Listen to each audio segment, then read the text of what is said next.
Creative Babble.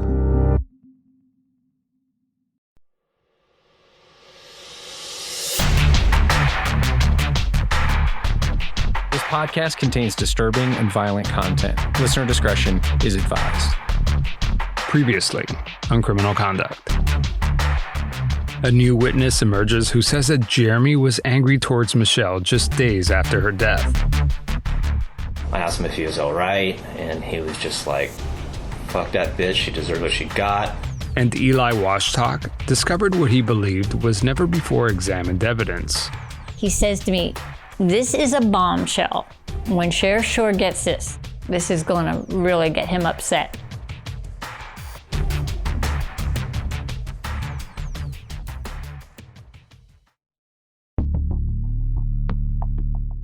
When we first heard that Eli Washtock claimed that he had a new piece of evidence on the Michelle O'Connell case, we had to figure out what he was talking about. It's been 10 years since Michelle's death. What new piece of evidence could Eli produce that hasn't already been discovered? Though we knew we couldn't track down everything Eli did pertaining to his investigation into Michelle's death, we wanted to find out what he meant by his comment to Patty about bombshell evidence. From what we could find, the most recent expert he had contacted was a blood spatter specialist named Anna Cox. I reached out to Anna, but she indicated she hadn't completed the work commissioned by Eli. How could there even be a bombshell if almost a year after his death, Anna Cox is still working on her analysis? I thought the same thing. Maybe Eli was overly excited by the prospect of what the blood spatter expert could find. Or maybe he knew there was something to find.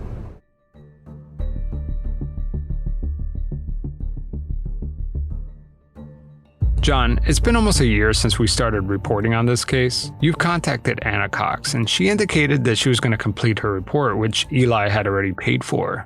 Is there any news? Yes. Anna Cox recently completed her blood spatter analysis regarding the death of Michelle O'Connell. After I received her report, I spoke with her about her conclusions on what the blood at the scene can tell us. She has a precise method for working these cases. I view crime scene photographs first, prior to reviewing any documentation. Anna Cox starts with the crime scene photos because the photographs don't have their own subtle opinion. There are hundreds of pictures of the scene, but Anna Cox focused on a handful of photos taken before paramedics or police moved Michelle's body. So I viewed those photographs very closely for actually several days, over a period of several days, because they were the most accurate of the crime scene upon the arrival of the first responders. She reviewed crime scene photos, the autopsy report, along with police and paramedic statements. One of my responsibilities is to determine what is the most likely cause of those stains and patterns. Like any other scientific theory, which is you prove what most likely occurred by excluding things that absolutely could not have.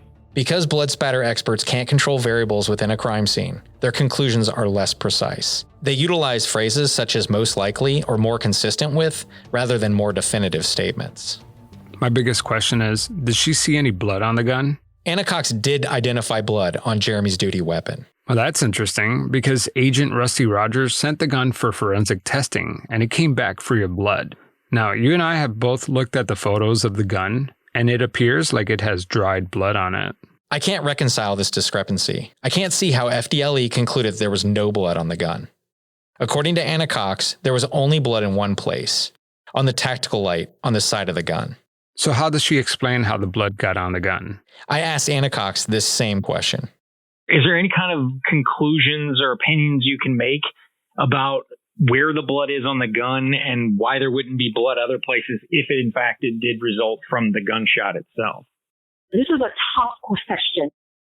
I looked at the gun very closely in the photographs, and there does not appear to be any what I would consider to be reciprocating blood stains on the barrel of the gun, on the side of the slide, all the areas that you would expect from a gunshot wound for there to logically be blood, if that blood on the side of the tactical light did in fact come from the actual gunshot wound itself. Anna Cox is referring to what is also called backspatter. She says that if blood on the side of the gun was backspatter, then why are other parts of the gun free of blood? Well, if you are going to say that the blood on that side light came from that particular instance, one would have to surmise that there would also logically be blood on the side of the slide, the barrel as well. And there wasn't. Anna believes the blood on Jeremy Banks' service weapon was most likely a transfer stain, meaning someone or something that had blood on it came into contact with that area of the gun. So she doesn't believe it was back spatter from when the gun fired inside Michelle's mouth? No. When first responders arrived on scene, Jeremy's duty weapon was lying on the floor on Michelle's left side up against his police duty belt. The tactical light was against the belt. What are things that I can exclude? Well, at that point, based on what I have, I could exclude the duty belt as being the source of blood on the gun because I didn't see any blood on the duty belt. I can exclude the carpet around where the gun was documented as being the source because there's no blood on the carpet prior to Michelle being moved. So then I have to consider what are my other options. My other options are that gun was in a different location and had a very minimal contact with the blood source, then came to rest at the duty belt, or the individual who moved the gun had blood on their person and transferred the blood onto the tactical light while moving it to the bathroom. Once again, I can't exclude either one from a scientific basis. This is an unknown. Anna Cox was not able to determine how blood got onto Jeremy's gun, but it didn't come from the gunshot.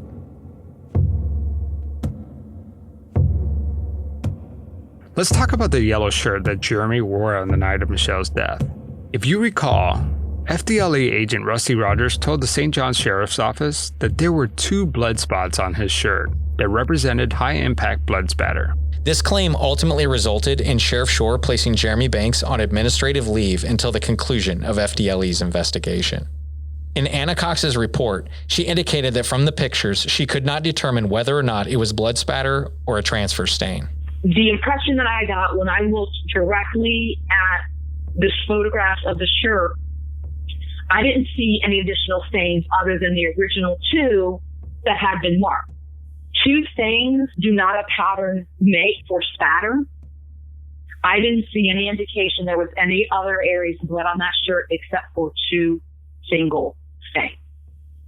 So I would not call them spatter. I would not call that a spatter pattern. According to Anna, if there wasn't any blood spatter on the gun from the gunshot, she didn't expect to find any on Jeremy's shirt either, regardless of how Michelle was shot. John, in her report, did Anna Cox make any determination on Michelle's position when she was shot? Was she sitting, standing, kneeling? Yes. The crime scene reconstructionist hired by FDLE stated that Michelle was either kneeling or sitting when the fatal shot occurred. Anna Cox had a different theory. Based on the blood on her face, once she was supine on the floor, she was not moved until EMS moved her for medical intervention. Supine, meaning she was laying face up, right? Yes. I don't feel she's in any position to where her head is above her torso for the fact that she would have bled immediately from her mouth. Because it's an intraoral gunshot, head wounds bleed massively. Anna Cox stated that if Michelle O'Connell was upright, which could mean standing, sitting, kneeling, or squatting, she would have had blood on her chin, neck, and upper chest. There was no blood in these locations. As a result, she was either lying completely flat on the floor or very close to that position when the fatal shot occurred. The fact that Michelle was most likely lying on her back on the floor when the fatal gunshot occurred is consistent with both suicide and homicide. You identified kind of a void in the blood on, I think it was Michelle's upper lip. Talk a little bit about that and like what you think you could extrapolate from that. So the first thing that I have to consider is, okay, I see a void in that area. Well, why is that a big deal? Well, the big deal for that would be the fact that it is a indentation. So it's almost like a little valley in your lip. It's almost like a little divot. That divot is a teardrop dent in between your lips and your nose.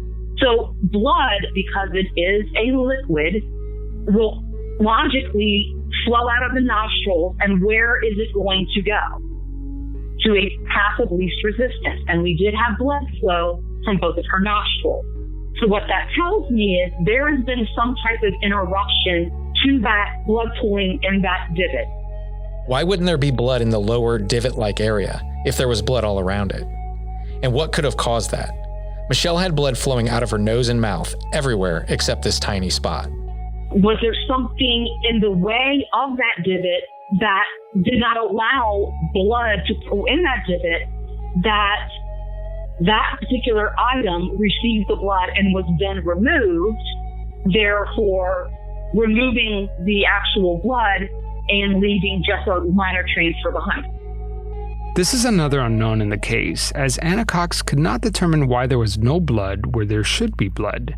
This was not consistent with Jeremy's account of what he did after Michelle was shot. Did Eli Washtock have a theory as to what would stop the blood from flowing?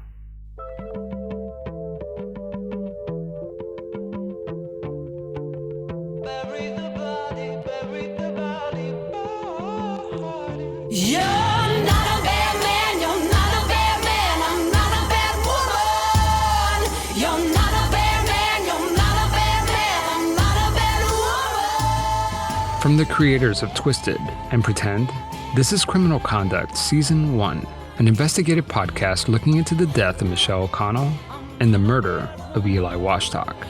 Bury the body, bury the body, body, bury the body, bury the body, bury the body from me.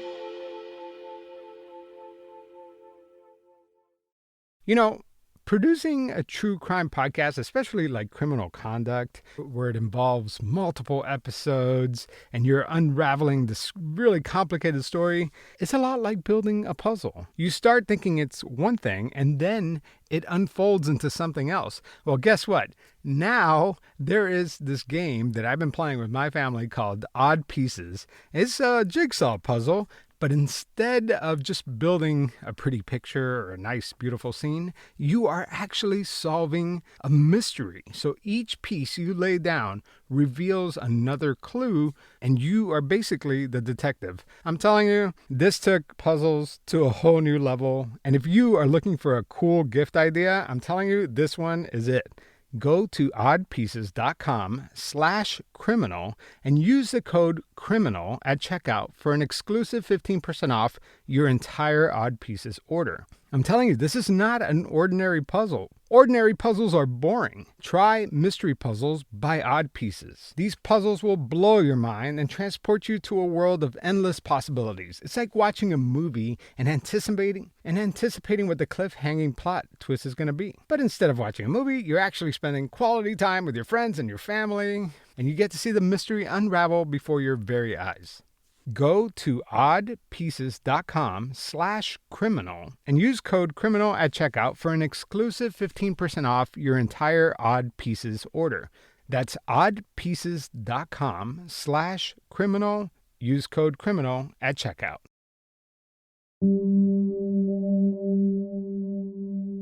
With the FDLE case closed and the two state attorneys declining to prosecute, the O'Connell family was running out of hope. But there was one more option. Michelle's mother, Patty O'Connell, said that during the FDLE investigation, Rob Hardwick, a state attorney investigator and now candidate for sheriff in St. Johns County, talked to Patty about exhuming Michelle's body. We know something terrible happened to Michelle. We want to exhume her. But that never happened. At this point, Michelle's case was all but over. The state investigators concluded suicide, the state attorneys did too, and Sheriff Shore is never going to arrest Jeremy Banks. But Patty O'Connell was not giving up. In January of 2016, the O'Connell family, in coordination with a medical examiner, Dr. William Anderson, had Michelle's body exhumed. Not everyone was pleased with this development. Here is Sheriff David Shore talking about this extreme step in my interview with him. We had a young girl being treated for a variety of serious issues, and she took her own life, and it's terrible. And I mean, they went and dug her body up with no court order. But the problem with that is,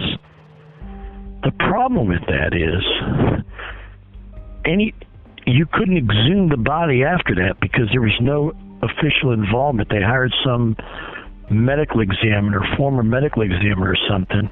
They dig the body up so they've contaminated any potential chance of whatever they want to look for. Sheriff Shore was still fuming about this. He claimed the second autopsy was bogus because the O'Connell family, quote, hired a medical examiner. The truth is, Dr. Anderson conducted the second autopsy pro bono. And regarding legal claims about whether new evidence can hold up in court, well, that's not really up to him, is it? That's for the courts to decide. 3 months after digging up Michelle's body, Dr. Anderson released his report regarding his examination of Michelle O'Connell. But what Dr. Anderson found was perhaps the most shocking piece of evidence since the investigation began. The pathologist discovered Michelle's lower jaw was fractured. Well, we found the fracture when we did the exhumation. That was somewhat surprising, although going back and looking at the x-rays, it was pretty clear that there was a fracture on the x-rays of the anterior mandible. A fractured jaw? Why didn't anybody see this before? Multiple medical examiners reviewed this case, but none of them appeared to observe or note that Michelle's jaw was broken. I asked Dr. Anderson if the fractured jaw could be caused by the gun blast. He says, yes. Now, the problem, of course, is with intraoral gunshot wound, you can get, particularly with a shotgun, you get the whole lower portion of the face destroyed, thanks to the blast effect. But that didn't happen in Michelle's case.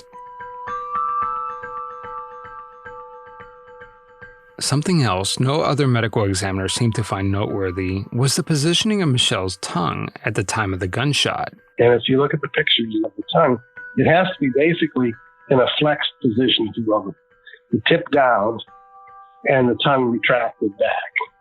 It's very unusual because if you do that with your finger and your tongue and you push it back a bit, the person starts to hurt and then you'll actually gag. And my question was, well, if somebody's making a suicide, why would you go to the trouble of choking yourself while you're doing it? I mean, all you got to do is lay the gun in the back of your mouth and shoot it. So basically, it's just like you said, the tongue was pushing on the barrel of the gun, and then the gun was pushing back. The barrel of the gun was pushing back. Or it wasn't, the tongue wasn't pushing at all. And the barrel of the gun was just pushing the tongue back. So it's in a situation where the victim would be unconscious. First of all, it's painful to push the tongue back, and then you'd start to choke. Why would you do all that before you shoot the weapon? Just put it on top of the tongue and shoot it. There were too many inconsistencies for Dr. Anderson to tie the broken jaw to the blast of the gun. How does the mandibular fracture occur from a gunshot wound to the back of the mouth when there's no injury in any of the soft tissues or little fragile bones between there and the mandible? Which the mandible is very hard to fracture. It's a big, strong bone, and strongest bone in the skull, one of the strongest in the body, in an adult female. Now, how does that happen? Well, if there's sufficient blast effect in the bones of the frontal bones of the sinuses and the upper maxilla and so forth, they're very delicate bones. You would expect to see if there was enough blast effect there to fracture those bones, that would be a critical factor. And then we get to the mandible fracture. Well, those delicate little bones in the upper maxilla, in the nasal area and so forth, they're not fractured at all. Basically, Dr. Anderson is asking, why did the jaw break, yet no other bones or teeth were damaged anywhere around it? All the soft tissues of the base of the tongue, the floor of the mouth, the teeth, none of those are damaged. Well, if there's enough force from the gunshot wound to break the mandible, you sure as hell are going to get tearing of the tissues, disruption of the teeth. So you're going to get enough force to tear those well before you get enough to fracture the mandible. So we've got a fractured mandible, but those other areas are not injured. Doesn't make a whole lot of sense. So if the blast didn't cause the mandible to break, what did?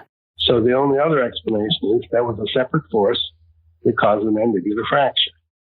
I'm looking at the crime scene photo of Michelle right now, and I'm looking at her jaw, and her jaw, is covered with blood, so I can't really tell, but it doesn't look like it was struck, right? Like it doesn't look bruised. Well, you got to remember, it takes a few minutes for even a bruise to develop.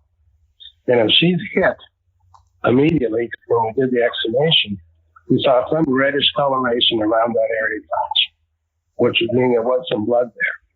But if she is basically shot within seconds, there's not going to be a lot of time for any bruising to develop necessarily. So when you get hemorrhage and a bruise, you have to have blood pressure pushing the blood into the soft tissues that have been injured, right?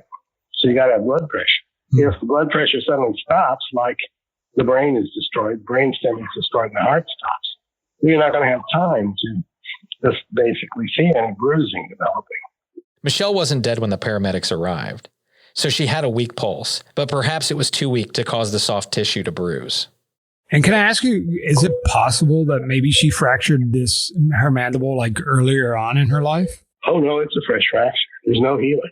You can look at it. It came apart when we did the autopsy. The second autopsy, the mandible was in two pieces. And no doubt about it being a fresh fracture. Dr. Anderson says that the fracture was clearly visible in the x-rays during the original autopsy. In fact, Dr. Bullock, one of the original medical examiners, was on TV going over the x-ray with reporters. Then I watched an interview of Dr. Bullock, and he's up there pointing at the bullet, and you can see the fracture. You see the fracture on the x-ray during the TV interview. I'm thinking, what are you guys thinking?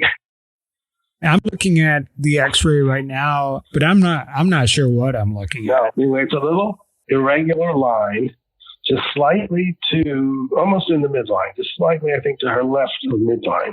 And it's sort of a black line. Oh, yeah? It's not the white. Oh, I see it. It's right at the end of her chin, right? Yeah. Mm-hmm. Oh, wow. A little irregular line, that's the fracture. Well, that's actually pretty defined. Oh, yeah. It's fresh fracture. I mean, according to this x-ray, it's not even attached. It's a total fracture. Wow. Which means it took a very hard blow. I mean, boxers don't usually get fractures like this. Wow. It was probably a fist or a gun butt or something heavy that caused the fracture. Certainly enough to make her unconscious. I just find it hard to believe that two pathologists look at the same evidence and come to such radically different conclusions. Why did Dr. Hoban, the first medical examiner, miss the broken jaw and the retracted tongue position? Law enforcement's opinions and theories can have a significant impact on a medical examiner's determination regarding manner of death. Dr. Anderson spoke to this point. How did so many medical examiners see this? And it took years later to discover the fractured jaw and to kind of piece the story together the way you kind of saw things. That I don't know. All I can tell you is many times medical examiners depend upon what law enforcement tells them. And in this case, law enforcement is the suspect. So that was one of my questions to you, is that how much of the relationship with law enforcement do medical examiners take into account when they determine their final ruling, I guess? You know, the cops that come into the room tell the medical examiner what happened, sort of stand over and while he, quote, finds things that will agree with their opinions. Because many people, you know, law enforcement tells them something, they're not going to basically turn around and say, listen, Sergeant, you're full of shit. This is not what happens. So the majority of your people choosing the medical examiner are from law enforcement. Of course, that's exactly the opposite of the situation you want with an independent medical examiner.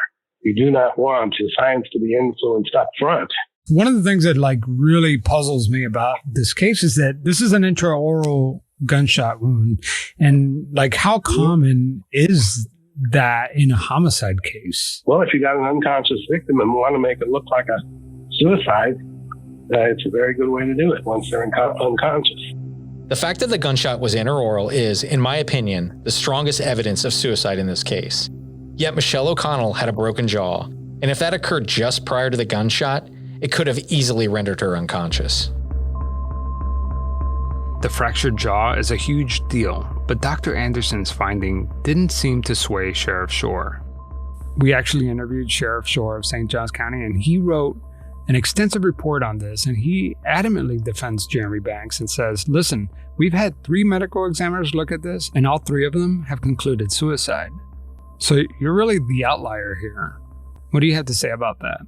Well, first of all, I don't think any of them who reviewed the case initially found the fracture.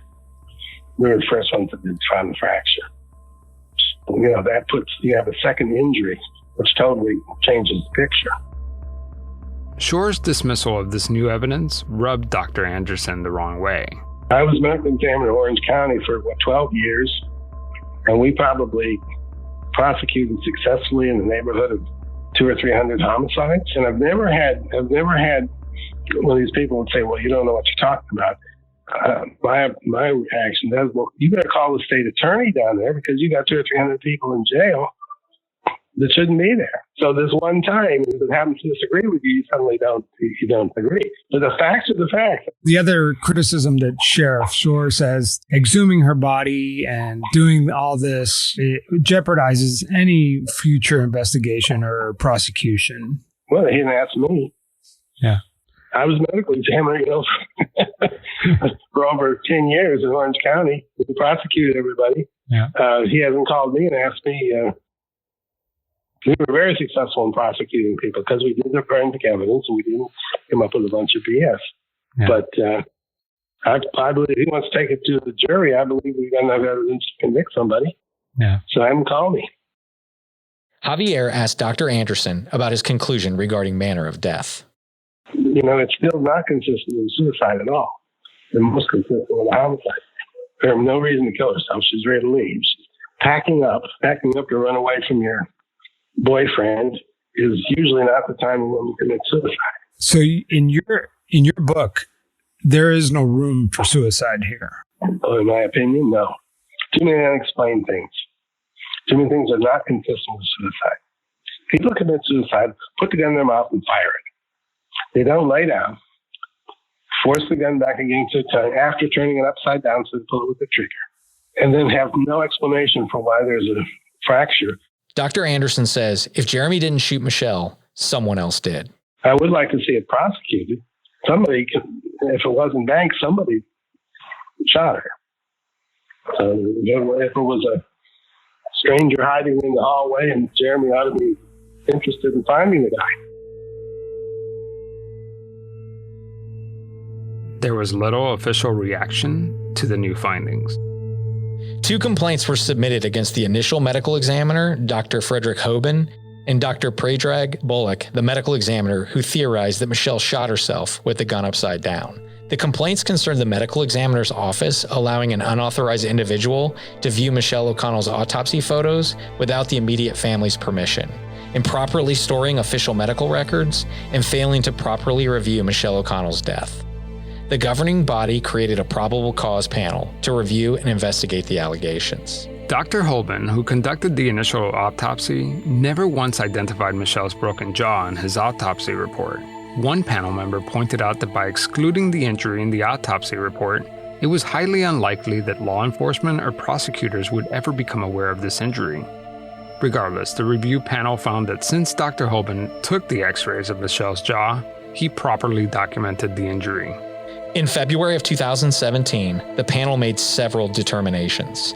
The absence of noting the jaw injury in the autopsy report only constituted poor record keeping, but it was not negligent. Based on these findings, the panel placed Dr. Hoban on suspension for 6 months.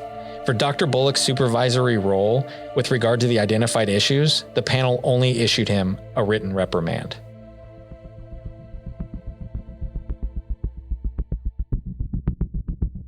Next time on Criminal Conduct.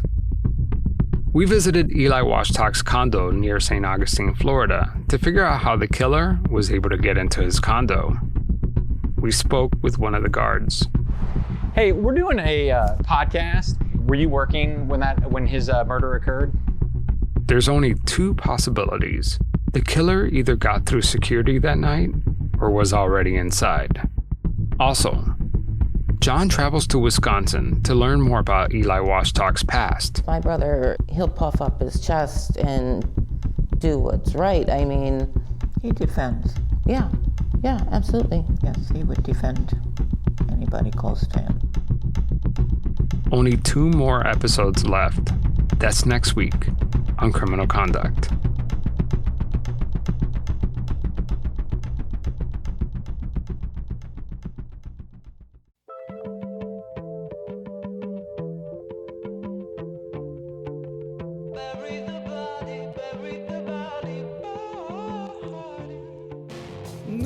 A special thanks to our executive producer, AdvertiseCast, and to Ruby Rose Fox for allowing us to use her song, Bury the Body. Her music is available anywhere you can purchase music. If you enjoy the podcast, please leave us a review wherever you listen to podcasts. Also, make sure to check out our other shows. John Taylor hosts a podcast called Twisted. Each episode, John unravels intricacies of true crime and does a deep dive analysis of some of the most thought-provoking crime cases. And check out the show Pretend Podcast. It's hosted by me, Javier Leiva. Pretend is a true crime documentary-style podcast about real people pretending to be someone else. I interview con artists and their victims. The links to both of our shows are in the show notes. A new episode of Criminal Conduct is out next week.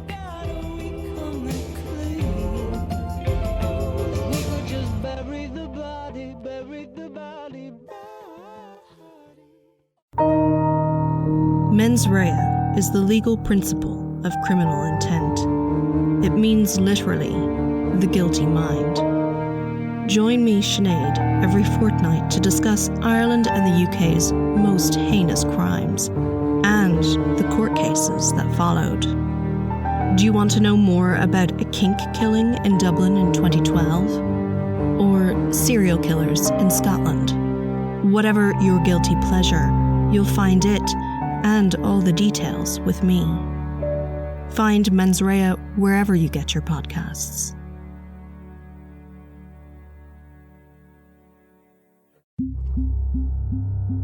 Creative Babble.